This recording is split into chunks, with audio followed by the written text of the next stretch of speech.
Hello बच्चों, तो आज हम यहाँ वार्षिक परीक्षा सत्र 2024-25 का कक्षा तीसरी का पर्यावरण विषय के पेपर को मिलाना है बच्चों, हल करके। तो मिला लेते हैं, हम हल करके बताएंगे, आप अपना पेपर मिलाते जाइए बच्चों। पूर्णांक है 60 नंबर का, बहुविकल्पी प्रश्न है, प्रश्न 1 से लेके 6 तक। प्रश्न पहला, स्कूल में लंच करते समय कुछ खाना जमीन पर गिर जाता है। आप देखते ही कुछ समय बाद उस पर चींटियां लग जाती है। चींटियां कहाँ से आती है? तो देखकर आती है, सूंघकर आती है। चींटियां चटोरी होती है, चींटियों की गंदगी अच्छी लगती है, तो सूंघकर आ जाती है। जो खाना गिरता है उसको सूंघकर चींटियां आ जाती है बच्चों। दूसरा है, आकाश में उड़ता है जहाज, हवाई जहाज, रेलगाड़ी या बस। तो क्या उड़ता है बच्चों आकाश में? तो हवाई जहाज आकाश में उड़ता है। प्रश्न तीसरा है, मेजर ध्यानचंद किस खेल के खिलाड़ी थे? तो मेजर ध्यानचंद किसके खिलाड़ी थे बच्चों? क्रिकेट के, कबड्डी के, हॉकी के या कुश्ती के? तो हॉकी के खिलाड़ी थे बच्चों। प्रश्न चौथा है, पहाड़ी इलाकों में ठंड से बचने के लिए घर बनाए जाते हैं। मिट्टी के, सीमेंट के, पत्थर और लकड़ी के, या इनमें से कोई नहीं? तो इनमें हो जाएगा बच्चों सी नंबर का, पत्थर और लकड़ी के। प्रश्न पांचवा है, साजिदा की आपा ने उसे सुंदर सा क्या दिया था? साड़ी, दुपट्टा, कुर्ता या चादर? तो क्या दिया था बच्चों उसे सुंदर सा? तो उसे दिया था दुपट्टा, दिया था उसे सुंदर सा। ठीक है, ये बी नंबर का हमारा राइट हो जाएगा बच्चों।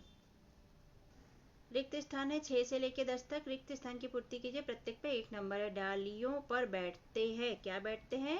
तो पक्षी बैठते हैं डालियों पर। ओके, फिर इसके बाद में है, बिना बुलाए घर में रहने वाले जानवर है। तो ये है छिपकली, मच्छर। ठीक है, तो लिख लीजिएगा। प्रश्न 8वां है, पक्षी खालिस्तान में रहते हैं। तो पक्षी कहाँ रहते हैं बच्चों? तो पक्षी घोंसले में रहते हैं। ठीक है, तो आप घोंसला लिख लीजिए, मिला लीजिए। प्रश्न 9वां है, मिट्टी के बर्तनों को मजबूत बनाने के लिए खालिस्तान में पकाया जाता है। तो इसे आग में पकाया जाता है। ठीक है बच्चों। प्रश्न 10वां है, रुचिरा पूर्व तरफ मुंह करके बैठी है। तो उसकी दाई तरफ कौन सी दिशा होगी? तो उसकी दाई तरफ दक्षिण दिशा होगी बच्चों। अगर आपने दक्षिण लिखा है तो आपका राइट है। अति लघुत्तरीय प्रश्न है बच्चों, 11 से लेकर 16 तक। निर्देश दिए हैं, नीचे दिए गए प्रश्नों के उत्तर एक शब्द वाक्य में लिखे। प्रत्येक प्रश्न के लिए 2 अंक निर्धारित है। प्रश्न 11 है, पानी को बचाना क्यों आवश्यक है? तो उत्तर लिख देंगे, पानी की कमी से स्वास्थ्य पर असर पड़ता है, पर्यावरण को नुकसान पहुंचता है, इसलिए पानी को बचाना चाहिए। और आगे लिख देंगे बच्चों की, पानी मनुष्य, जीव जंतु, पेड़ पौधों सभी के लिए आवश्यक है, इसीलिए पानी को बचाना चाहिए। यह लिखना जरूरी है बच्चों। ठीक है। प्रश्न 12 है, आपके परिवार के मुखिया क्या काम करते हैं? तो हमारे परिवार के मुखिया खेती करते हैं। प्रश्न 13 है, कुछ लोग को इशारे की भाषा की जरूरत क्यों होती है? तो उत्तर में लिख देंगे, मूक बधिर लोग बोल नहीं पाते, इसलिए उन्हें इशारे करने की जरूरत पड़ती है। प्रश्न 14 है, चिट्ठी लिखकर उसे कहाँ डालनी चाहिए? तो चिट्ठी लिखकर डाकघर में डालनी चाहिए। प्रश्न 15 है, हमारे राष्ट्रीय पशु का नाम लिखिए और एक विशेषता लिखिए। तो उत्तर में लिखेंगे, हमारे राष्ट्रीय पशु बाघ है, इसकी ताकत, फुर्तीलापन और अपार शक्ति होती है।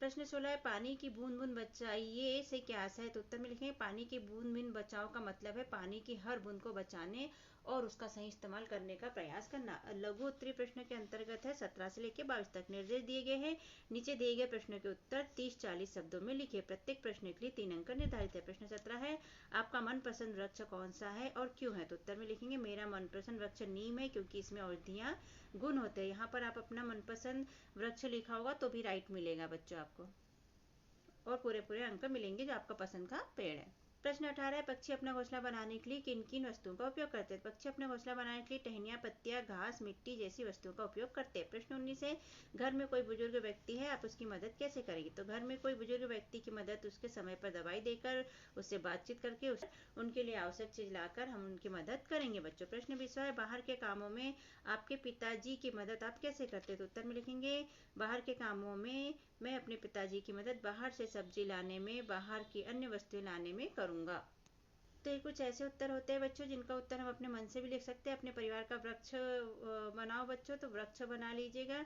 यहाँ पर आपके परिवार में जितने सदस्य हैं उतनी टहनियाँ बना लीजिएगा बच्चों, और उसमें अपने परिवार के लोगों का नाम लिख दीजिए। इसे आप चाहे तो गोल टहनियाँ दे सकते हैं, चौकोन दे सकते हैं, और इस तरह बना लीजिएगा।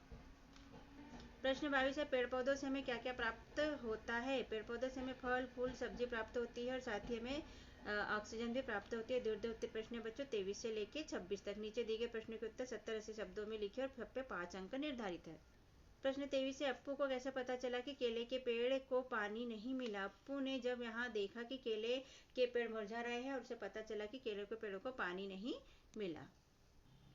प्रश्न 24 है, आपके घर में खाना पकाने के लिए कौन सा उपकरण उपयोग में लाया जाता है? चित्र बनाकर नाम बताओ, उसमें कौन सी ऊर्जा स्रोत का उपयोग होता है? ऐसी कौन सी ऊर्जा स्रोत है जो समाप्त नहीं होती है? तो हमारे घर में खाना पकाने के लिए गैस चूल्हे का उपयोग किया जाता है। इसमें लिक्विड पेट्रोलियम गैस का उपयोग होता है और सौर ऊर्जा ऐसी ऊर्जा है जो समाप्त नहीं होती है। 25 है, आपके आसपास जीवन यापन के तरीकों के आधार पर 5 विभिन्न व्यवसाय वाले लोगों की सूची बनाइए तथा उनके काम के बारे में एक एक वाक्य लिखिए। तो हम यहाँ पर नाम लिख देंगे, यहाँ व्यवसाय लिख देंगे और यहाँ वाक्य लिख देंगे। तो यहाँ कोई सा भी नाम दे दीजिए बच्चों। किसानी कौन करता है? किसान खेती में काम करता है, इसका काम है। ड्राइवर क्या करता है? तो ड्राइवर वाहन चलाने के काम आता है। नई क्या करता है? तो बाल काटने के काम आता है। तो आपके मोहल्ले में जो भी लोग ड्राइवरी करते होंगे यहाँ पर उनका नाम लिख लीजिए, यहाँ नाई का नाम लिख लीजिए। ठीक है।